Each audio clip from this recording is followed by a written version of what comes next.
Hey there, it's Jay Young. Today we're going to be watching King Von, the Soft-Spoken Assassin. This video was made by Trap Geek. All respect to King Von, R.I.P. I didn't listen to him that much while he was here, but after he passed, I learned a little more about him. R.I.P King Von.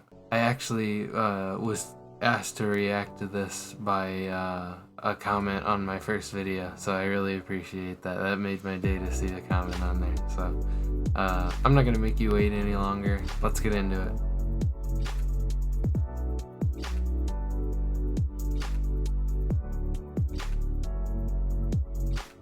Alright, let's watch this.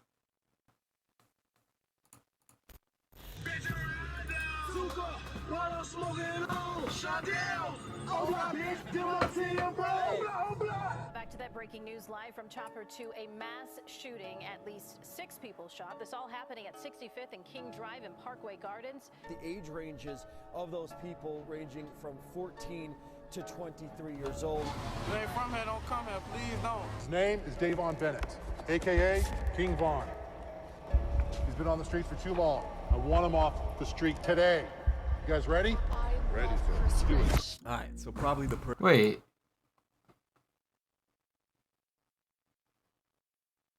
Who said that? What? Bro, what are you talking about, man? I don't want to, like, if I'm being offensive, I don't mean it. I don't know.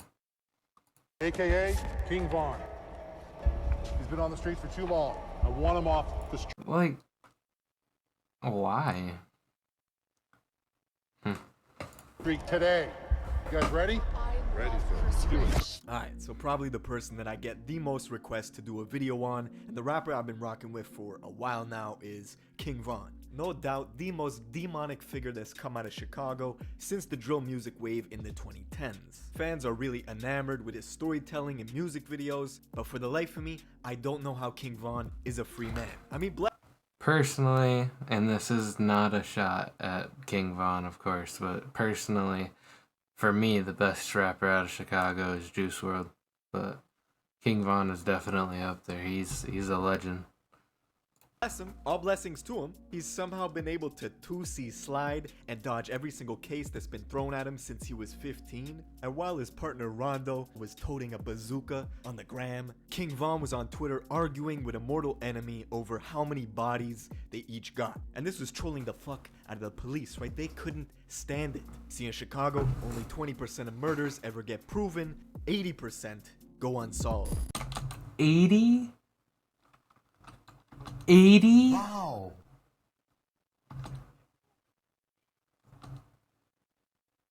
80? Wow.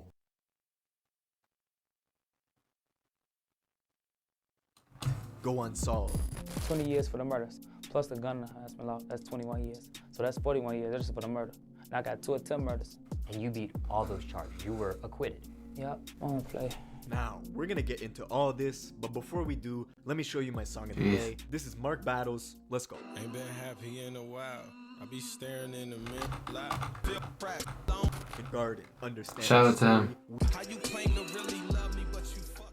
Alright, in order to understand this story, we gotta go to Chicago. More specifically, the Parkway Gardens in the South Side. But you probably know it as O-Block. Now, not only is this the home of Chief Keef and King Von, it's also the home of the former First Lady, Michelle Obama, who, when she looks back at her experience, says it was never as bad as it is now. The area has always been a huge war between two factions, the BDs and the GDs, and this war has been going back since at least the 90s.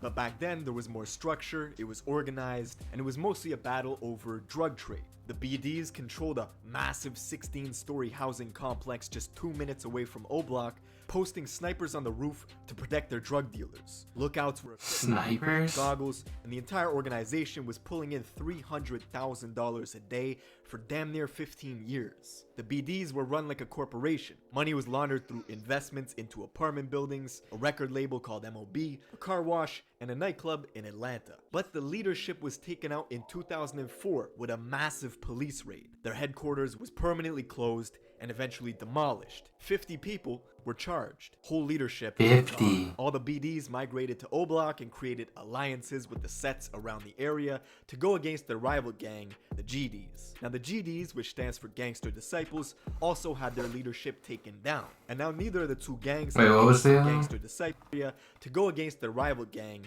the GDs. Now the GDs, which stands for Gangster Disciples, also had their leadership taken down. And now neither of the two gangs have any structure anymore coming from the top to the bottom. It's basically just kids running around with a profound hatred for each other, trying to blow each other's heads off. And this shit escalated even further in the 2010s with Chief Keef and the rise of drill music. Chief Keef, Rondo, Lil Reese, Lil Durk, and most of the people who saw success during the height of the drill scene were all black disciples. The Gangster Disciples had very little representation in mainstream music. Their most notable figures were FBG Duck, Lil J, Lil Jojo. So the fact that Chief Keef and O Block were able to control the airwaves and the popular sound made it so they could put super disrespectful lyrics towards the Gangster Disciples in their songs, and it would become mainstream. The best example is Tuka.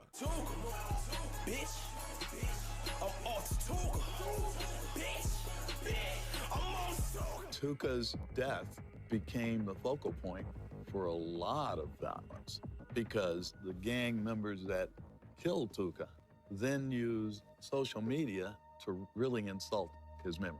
Aw, bro, that makes it so much worse. Going on social media after, like, jeez, that's tough.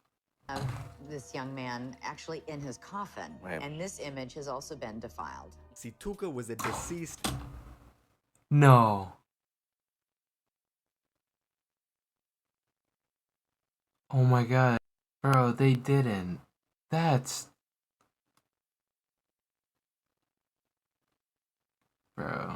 15-year-old boy that Chief Keef and Durk would constantly mock in their songs. And the lyric became so popular, you had rappers like Lil Pump who had nothing to do with the situation. He's from Miami. You had Young M.A. who's from New York. And even NLE Choppa who's from Memphis. They would use Tuka in their songs or in everyday life without even knowing what it meant.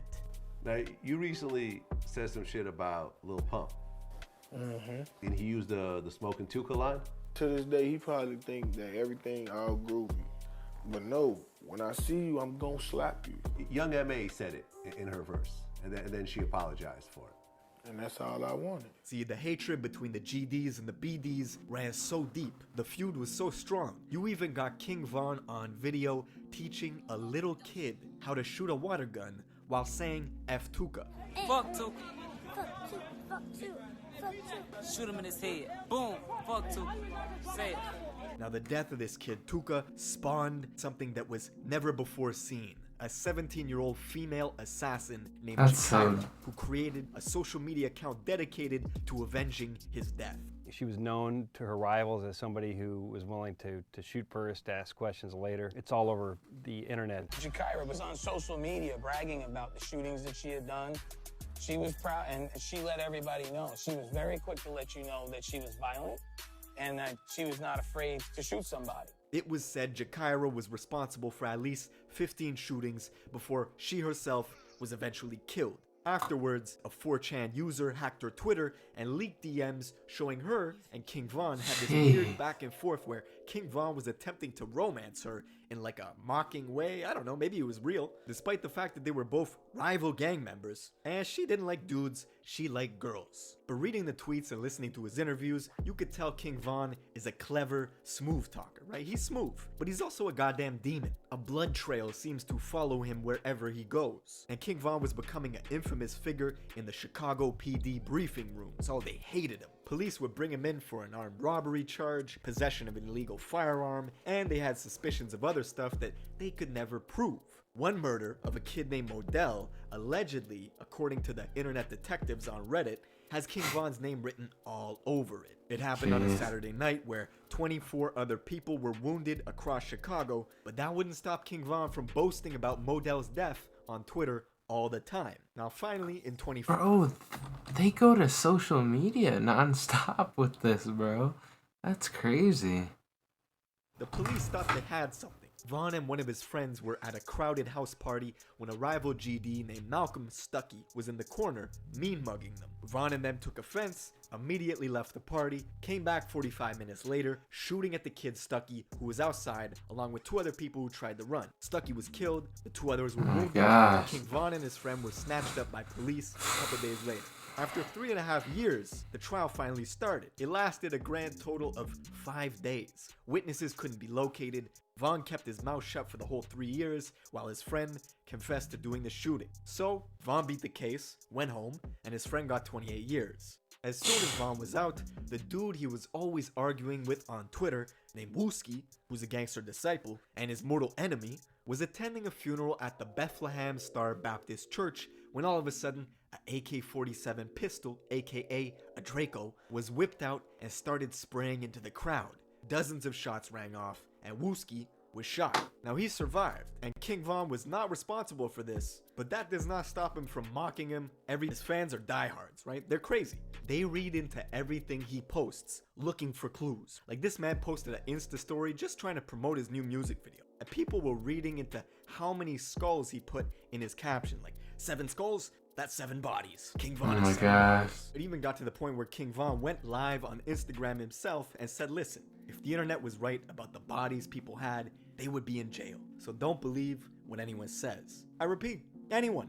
And I'll be honest, I hope that's true. Bless him. All I know is listen, in Chicago, the clubs close at like 12, right? It doesn't go past 12 because of the violence. And I know that King Vaughn can't go to Canada to do shows. He can't go to overseas to do shows. So it's a blessing and a curse, right? Because of his history, King Vaughn creates this allure and this personality that people want to rock with his music, but also fucks up his business opportunities because he can't leave the country. That's pretty much it for this video. Let me know what you guys think in the comments below. Who do you want me to cover next? Make sure you subscribe with notifications on, and I'll see you.